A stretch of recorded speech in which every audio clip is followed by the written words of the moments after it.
आकाशवाणी लखनऊ से प्रस्तुत हैं प्रादेशिक समाचार।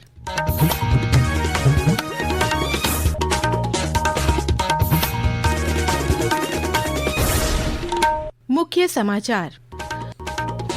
मुख्यमंत्री योगी आदित्यनाथ ने आज लखीमपुर खीरी में देश के पहले बायोपॉलीमर संयंत्र की रखी आधारशिला। गोला गोकर्णनाथ शिव मंदिर कॉरिडोर समेत 373 विकास परियोजनाओं का किया लोकार्पण और शिलान्यास। प्रधानमंत्री नरेंद्र मोदी कल आकाशवाणी पर मन की बात कार्यक्रम में देश विदेश के लोगों के साथ साझा करेंगे अपने विचार। महाकुंभ में पवित्र स्नान करने वालों की संख्या पहुंची 60 करोड़ के पार। केंद्रीय स्वास्थ्य मंत्री जेपी नड्डा और केरल के राज्यपाल राजेंद्र विश्वनाथ अर्लेकर ने आज संगम में लगाई डुबकी। और काशी विश्वनाथ धाम में महाशिवरात्रि के लिए किए जा रहे विशेष प्रबंध। ट्रस्ट ने भारी भीड़ के चलते दिव्यांगजनों, बच्चों और वृद्धजनों से ऑनलाइन दर्शन का किया अनुरोध। नमस्कार, प्रदेश के समाचारों के साथ मैं तनवीर फातिमा और अब समाचार विस्तार से। मुख्यमंत्री योगी आदित्यनाथ ने आज लखीमपुर खीरी के कुंभी चीनी मिल परिसर में 2850 करोड़ की लागत से देश के पहले बायोपॉलीमर संयंत्र का शिलान्यास किया। इस अवसर पर मुख्यमंत्री ने कहा कि ये बायोप्लास्टिक प्लांट प्रधानमंत्री नरेंद्र मोदी के आत्मनिर्भर भारत और पर्यावरण संरक्षण के संकल्प को साकार करेगा। उन्होंने बताया कि बलरामपुर चीनी मिल्स लिमिटेड द्वारा स्विट्जरलैंड, ऑस्ट्रिया की तकनीक को जोड़कर कुंभी में लगाया जा रहा ये संयंत्र दुनिया का पहला इंटीग्रेटेड पीएलए प्लांट है और भारत का पहला बायोप्लास्टिक प्लांट है। इससे हजारों युवाओं को रोजगार मिलेगा और किसानों की आमदनी में बढ़ोतरी होगी। दुनिया का पहला इंटीग्रेटेड पीएलए प्लांट है और भारत का पहला बायोप्लास्टिक का प्लांट है, जो यहाँ पर प्लास्टिक का एक सब्स्टिट्यूट लेकर के जीरो नेट के लक्ष्य को प्राप्त करने की दिशा में आगे बढ़ेगा। आज उत्तर प्रदेश के अंदर निवेश के लिए जो अनुकूल वातावरण बना है, आदरणीय प्रधानमंत्री मोदी जी के मार्गदर्शन में, उनके नेतृत्व में आज उस प्रकार का उत्तम वातावरण प्रदान करने में हमें सफलता प्राप्त हो रही है। इसके बाद मुख्यमंत्री ने लखीमपुर खीरी में गोला गोकर्णनाथ शिव मंदिर कॉरिडोर के निर्माण कार्य का शिलान्यास किया। इस अवसर पर उन्होंने 1622 करोड़ रुपए की 373 विकास परियोजनाओं का लोकार्पण और शिलान्यास भी किया। कार्यक्रम को संबोधित करते हुए मुख्यमंत्री ने कहा कि लखीमपुर खीरी पर्यटन की दिशा में नए युग की शुरुआत को आगे बढ़ाएगा। उन्होंने कहा कि गोला गोकर्ण कॉरिडोर को बनाने के लिए विस्थापित परिवारों को आवास की सुविधा उपलब्ध कराई जाएगी। सौंदर्यीकरण के साथ साथ लोगों के जीवन को सुगम बनाना सरकार की प्राथमिकता है। लगातार विकास के पथ पर अग्रसर जनपद योग्य जनप्रतिनिधियों के मार्गदर्शन और नेतृत्व में जनता की बुनियादी सुविधाएं हो, रोजगार की उपलब्धता हो, विकास की नई नई परियोजनाओं को आगे बढ़ाने का कार्यक्रम हो, उन सभी को द्रुत गति से आगे बढ़ाया जा रहा है। और उसी क्रम में आज मुझे शिवरात्रि के ठीक पहले यह सौभाग्य प्राप्त हुआ है। प्रधानमंत्री नरेंद्र मोदी कल सुबह 11 बजे आकाशवाणी पर मन की बात कार्यक्रम में देश विदेश के लोगों के साथ अपने विचार साझा करेंगे। ये मासिक रेडियो कार्यक्रम की 119वीं कड़ी होगी। ये कार्यक्रम आकाशवाणी और दूरदर्शन के समूचे नेटवर्क, आकाशवाणी समाचार वेबसाइट और news on AIR mobile app पर भी प्रसारित होगा। प्रयागराज महाकुंभ में पवित्र स्नान करने वाले श्रद्धालुओं की संख्या आज 60 करोड़ के पार पहुंच गई। पवित्र संगम में आज देर शाम तक 1 करोड़ से अधिक लोगों ने आस्था की डुबकी लगाई। महाकुंभ में विशिष्ट लोगों का आना भी निरंतर जारी है। केंद्रीय स्वास्थ्य मंत्री जेपी नड्डा ने आज संगम में डुबकी लगाई और पूजा अर्चना की।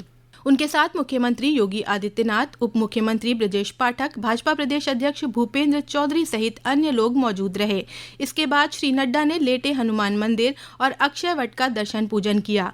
तमिलनाडु के राज्यपाल RN रवि ने भी पवित्र स्नान किया। उन्होंने कहा कि यह दिव्य और भव्य महाकुंभ सनातन संस्कृति की जीवन अभिव्यक्ति है, जो भारत की अखंडता, आध्यात्मिकता और सांस्कृतिक गौरव को दर्शाता है। केरल के राज्यपाल राजेंद्र विश्वनाथ अर्लेकर ने भी संगम में स्नान करने के बाद कहा कि ये आस्था और देश की राष्ट्रीय एकात्मकता का कुंभ है।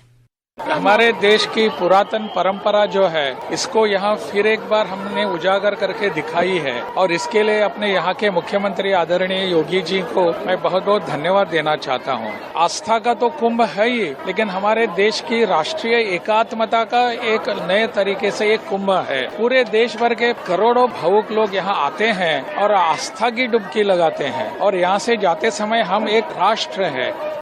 प्रयागराज महाकुंभ के संपन्न होने में अब सिर्फ 4 दिन शेष रह गए हैं। कल रविवार और 26 फरवरी को होने वाले महाशिवरात्रि के अंतिम महत्वपूर्ण स्नान को लेकर विशेष तैयारियां की जा रही हैं। प्रयागराज के जिलाधिकारी रविंद्र मांदड़ ने बताया कि श्रद्धालुओं की भारी भीड़ को देखते हुए रेलवे, ट्रैफिक डायवर्जन और पार्किंग सहित विभिन्न व्यवस्थाओं के लिए विधिवत प्लान तैयार किया गया है। उन्होंने बताया कि श्रद्धालुओं की सुविधा के लिए की गई तैयारियों को सुनिश्चित करने के लिए लगातार सभी अधिकारी और कर्मचारी ऑन फील्ड रहकर निगरानी कर रहे हैं। ये समाचार आप आकाशवाणी लखनऊ से सुन रहे हैं। ताज़ा समाचार जानने के लिए आप हमारी वेबसाइट newsonair.gov.in पर लॉगिन कर सकते हैं। इसके साथ ही आप प्रादेशिक समाचारों का ये बुलेटिन हमारे YouTube चैनल पर भी सुन सकते हैं।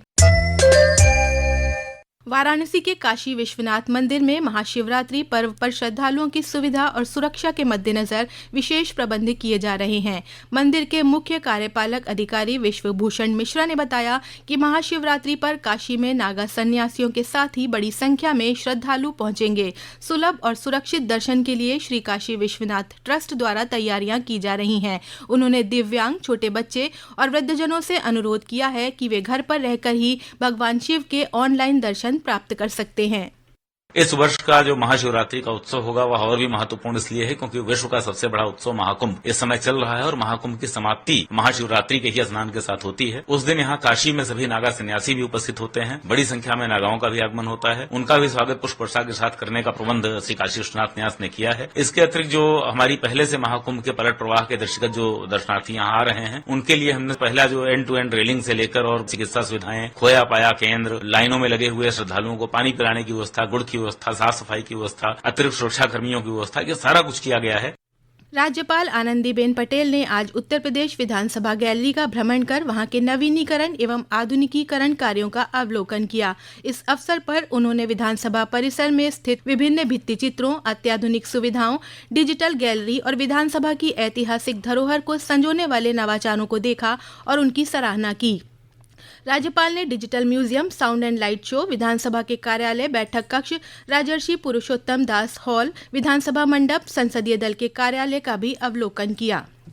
केंद्रीय बिजली और आवास एवं शहरी मामलों के मंत्री मनोहर लाल ने आज ग्रेटर नोएडा के इंडिया एक्सपो मार्ट में इलेक्ट्रिकल और इलेक्ट्रॉनिक्स मैन्युफैक्चरर्स एसोसिएशन का उद्घाटन किया। इस अवसर पर केंद्रीय मंत्री ने कहा कि देश को विकसित राष्ट्र बनाने के लिए पावर सेक्टर का बहुत बड़ा योगदान है। उन्होंने कहा कि देश का बिजली क्षेत्र आज अर्थव्यवस्था में $1.5 ट्रिलियन अमेरिकी डॉलर का योगदान दे रहा है। उन्होंने कहा कि 2030 तक भारत के 500 गीगावाट के नवीकरणीय ऊर्जा का लक्ष्य रखा गया है।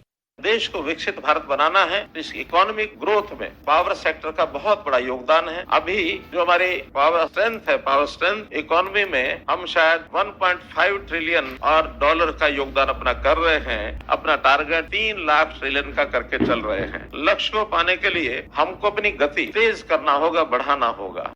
सूचना एवं प्रसारण मंत्रालय के केंद्रीय संचार ब्यूरो द्वारा वाराणसी में काशी तमिल संगमम के अंतर्गत ऋषि अगस्त्य एवं विकसित भारत विषय पर चित्र प्रदर्शनी लगाई गई है, जिसमें आज छात्र छात्राओं और दर्शकों के बीच पोस्टर पेंटिंग और प्रश्नोत्तरी प्रतियोगिता का आयोजन किया गया। प्रतिभागी विजेताओं को केंद्रीय संचार ब्यूरो के क्षेत्रीय कार्यालय वाराणसी की ओर से पुरस्कार प्रदान किया गया।